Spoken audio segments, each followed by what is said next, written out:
decorated.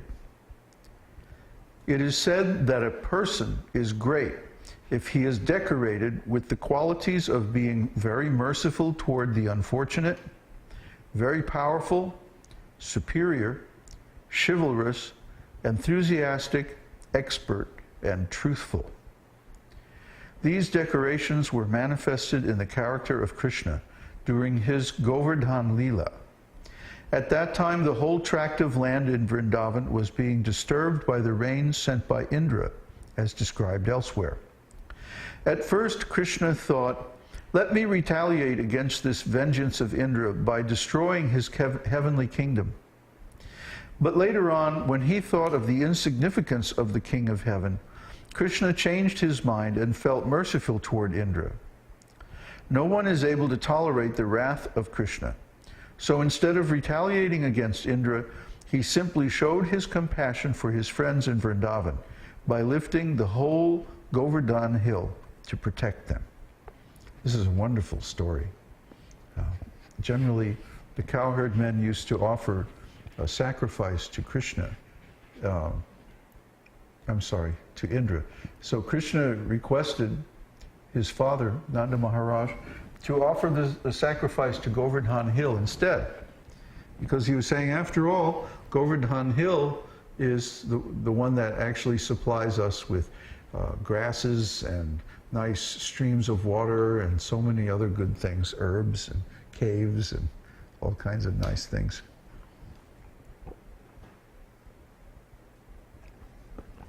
So instead of offering Indra puja, let's offer Govardhana puja. So they made a hill of grain. Yeah, get that out of the way. They made a hill of grains.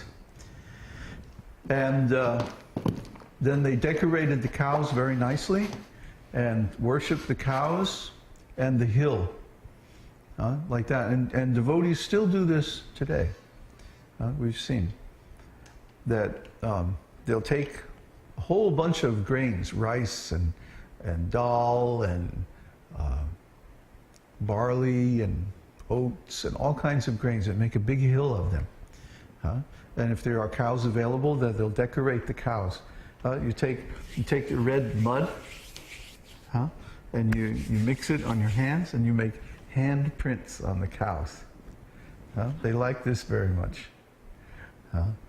And put garlands on the cows and decorate their horns with gold leaf.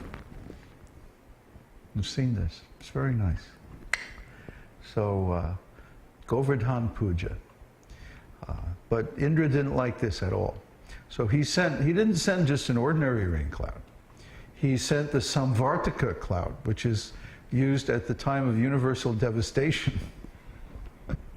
So it was raining. It wasn't just raining, it was pouring down columns of water, described like the legs of an elephant. That thick columns of water coming down from the sky. So Indra thought he was going to get revenge against the cowherd men, but instead Kṛṣṇa just lifted up Govardhan Hill and he held it on the little finger of his right hand for 7 days.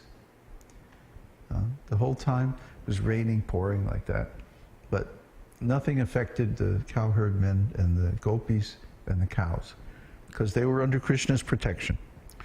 So Kṛṣṇa, this is his character, that when a devotee becomes dear to Kṛṣṇa by offering different kinds of service, then Kṛṣṇa always protects that devotee. And even if there's some interference by other people, even other devotees, Kṛṣṇa will actually save that devotee, save his servant, and deliver him. So another quality is enjoying. When a person is seen to be always happy and is accustomed to speak smilingly, he is considered to be in the mode of enjoyment. This trait was found in Kṛṣṇa when he appeared at the sacrificial arena of King Kamsa. It is described that the lotus-eyed Kṛṣṇa entered among the wrestlers without being impolite to them, glanced over them with determination, and seemed to them just like an elephant attacking some plants. Even while speaking to them, Kṛṣṇa was still smiling, and in this way he stood valiantly upon the wrestling dais. So this is Kṛṣṇa. Kṛṣṇa is all-powerful, and he's so confident. He's always in an enjoying mood. And because of this, all the ladies of Mathura were very attracted to him. He's a great hero. He's never defeated. And he doesn't even get angry when someone is there attacking him. Kṛṣṇa was angry at Kṛṣṇa, but he wasn't angry at the wrestlers. After all, they hadn't done anything to him. So he gave them a chance, he challenged them. And he said, if you want to fight with me, okay, but I'm going to send you to the Yamaraj. So, but he was smiling. He was dressed very nicely, and he was smiling in the wrestling arena and going, well, I'm going to send you all to hell, but, well, I guess we got to do this, don't we? That's Kṛṣṇa. Pleasing.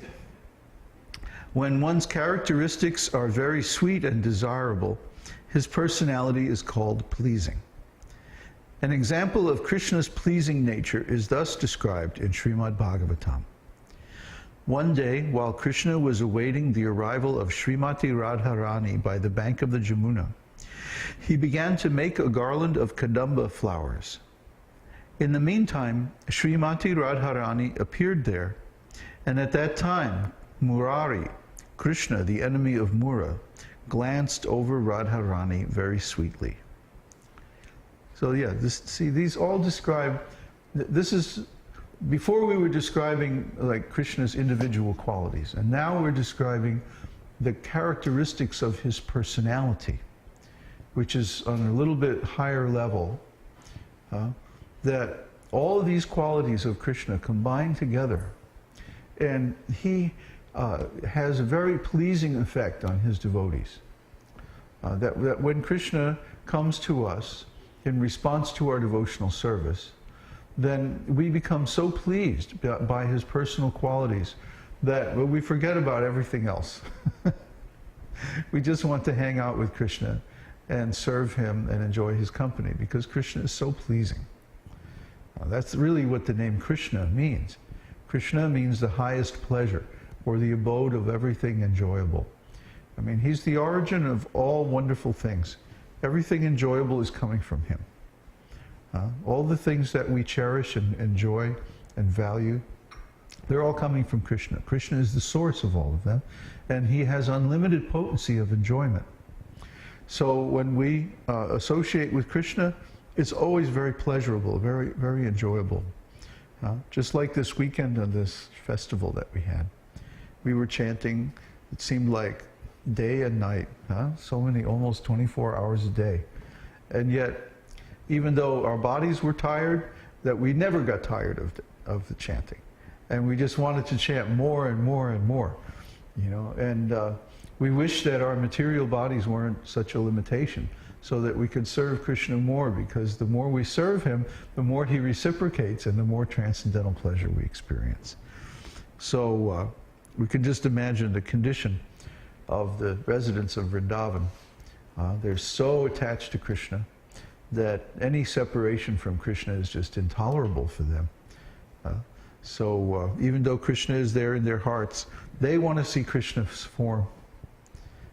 They want to see him in his beautiful threefold bending form. Tribhanga Shyama Sundar. Because he's so pleasing. Dependable. Any person who is reliable in all circumstances is called dependable. In this connection, Rupa Gosvāmī says that even the demons were relying upon the dependability of Kṛṣṇa because they were confident that Kṛṣṇa would never attack them without due cause. Therefore, with faith and confidence, they used to live with their doors wide open. And the demigods, although afraid of the demons, were confident of the protection of Kṛṣṇa. Therefore, even in the midst of danger, they were engaged in sportive activities. Persons who had never undergone the reformatory ritualistic ceremonies of the Vedas were confident that Kṛṣṇa would accept only faith and devotion. And so they were engaged in Krishna consciousness and were freed from all anxieties. In other words, all kinds of men, from the demigods down to the uncultured, can rely on the causeless mercy of the Supreme Lord. So this is a very good point. Even though, for example, we Western devotees have not gone through the different samskaras of Vedic life, by performance of devotional service, we are able to become purified and engaged in Krishna consciousness. Because the reformatory processes of the Vedas are more or less on the level of karma kanda. Karma kanda means performing material activities for pious, fruitive results. Most of the Vedas preach this karma kanda.